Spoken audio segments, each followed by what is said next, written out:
ప్రభువును ప్రియ రక్షకుడైన దేవుని పేరట మీ అందరికీ శుభాభివందనములు తెలియజేసుకుంటున్నాను. జీసస్ ను క్రియేషన్ మినిస్ట్రీస్ ద్వారా ఈ రీతిగా ప్రతిరోజు అనుదిన ఆహారమును మీకు అందించుటకు దేవుడిస్తున్నటువంటి ఈ కృపను బట్టి దేవునికి ఎనలేని కృతజ్ఞతలు. ప్రియులారా, ఎలా ఉన్నారు? అందరూ బాగున్నారా? ఈ యొక్క వాక్యములను షేర్ చేస్తున్న మీ అందరిని బట్టి కూడా మేము ఎంతగానో దేవుణ్ణి స్తుతిస్తున్నాం.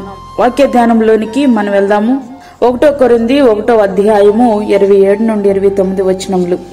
ఏ శరీరియు దేవుని ఎదుట అతిశయింపకుండునట్లు జ్ఞానులను సిగ్గుపరచుటకు లోకములో నుండి వెర్రి వారిని దేవుడు ఏర్పరచుకుని ఉన్నాడు. బలవంతులైన వారిని సిగ్గుపరచుటకు లోకములో బలహీనులైన వారిని దేవుడు ఏర్పరచుకుని ఉన్నాడు.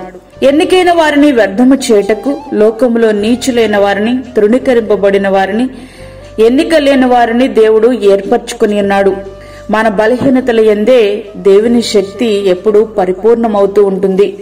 చాలా మంది పాపమునకు బలహీనత అనేటువంటి పేరు పెట్టుకుంటూ ఉంటారు. వారు ఎంత సర్ది చెప్పుకున్నప్పటికీ పాపం పాపమే. విషం కలిగిన బాటిలపై అమృతం అని వ్రాసినంత మాత్రాన అది విషం కాకుండా పోదు కదా. అట్లనే పాపమునకు బలహీనత అని పిలిచినంత మాత్రాన అది పాపం కాకుండా పోదు. బలహీనత అనుకుంటున్న ఏ పాపమైనా సరే ప్రభు సన్నిధిలో నీ హృదయమును తెరిచి నీ పాపమును ఒప్పుకో. శరీర బలహీనతలు దేవుడు మనలను వాడుకోవడానికి అడ్డురావు. నిజం చెప్పాలంటే మన బలహీనతలు ఎందే ఆయన శక్తి పరిపూర్ణమవుతూ ఉంటుంది.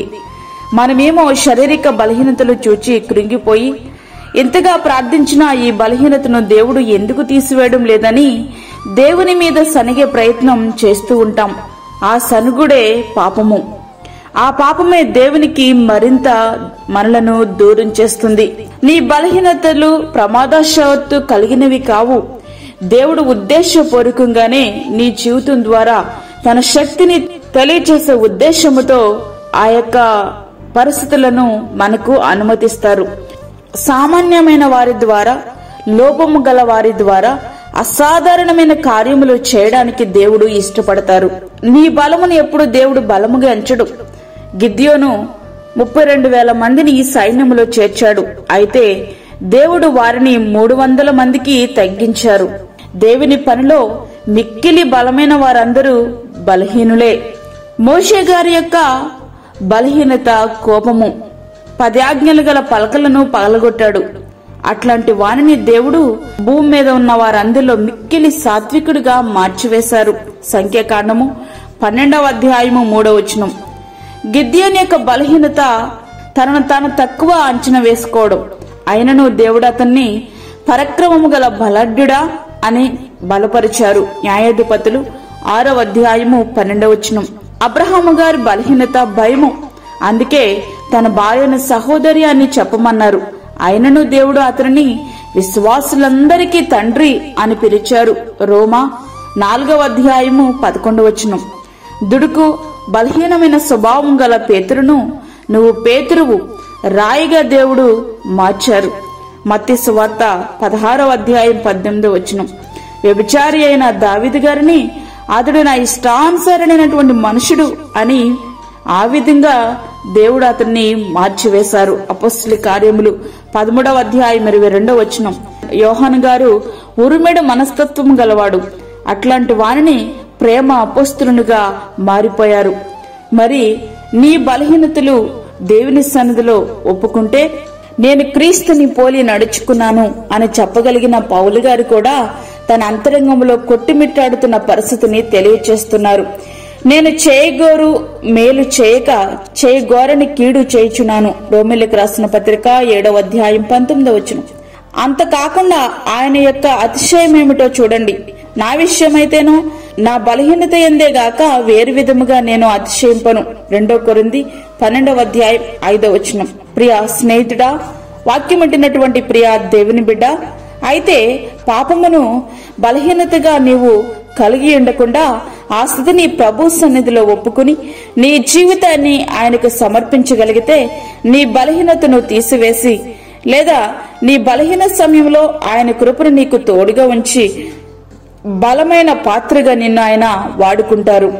ఆ రీతిగా మన హృదయమును దేవుని సన్నిధిలో కృమరిద్దామా?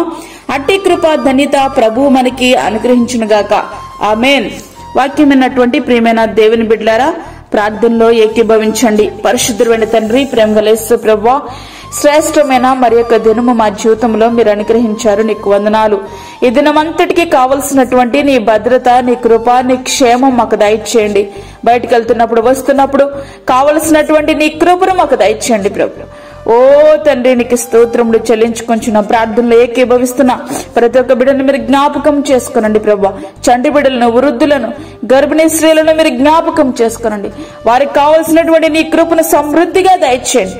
దూరదేశంలో ఉండి ప్రభా యొక్క ప్రార్థనలో ఏకీభవిస్తున్న ప్రతి ఒక్క బిడ్డని మీరు బలపరచండి, విశ్వాసముతో నింపండి ప్రభువా.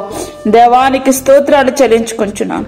ఇంతవరకు మా ఎడల మీరు చూపిన కృపను బట్టి నీ కృతజ్ఞతాస్తులు చెల్లిస్తూ దినమంతటికి కావలసిన నీ కృప సమృద్ధి చేత మమ్మల్ని మీరు బలపరచమని, మాకు కాదు యెహోవా, మాకు కాదు, సమస్తమై మా ప్రభావం మీకే ఆరోపించుకుంటూ యేసు పరిశుద్ధ నామమున అడిగి వేడుకుంటున్నాము తండ్రి. ఆమేన్. ఈ యొక్క వర్తమానములు మీ బంధువులకు, మీ స్నేహితులకు షేర్ చేయండి. దేవుని పనిలో మీరు కూడా పాలిభాగస్తులు కండి. అదేవిధంగా మీ ప్రార్థన అవసరతలు మాకు తెలియచేయండి. మా ఫోన్ నంబర్ 9177377559. దేవుడు మిమ్మును, మీ కుటుంబమును దీవించునుగాక. ఆమేన్. దేవుని సేవలో మీ సహోదరి అన్నామణి సాల్మన్. ఫ్రెండ్స్, మరిన్ని వీడియోస్ కొరకు మా ఛానల్ని సబ్స్క్రైబ్ చేయండి, షేర్ చేయండి, లైక్ చేయండి. దేవుడు మిమ్మల్ని దీవించునుగాక. ఆమేన్.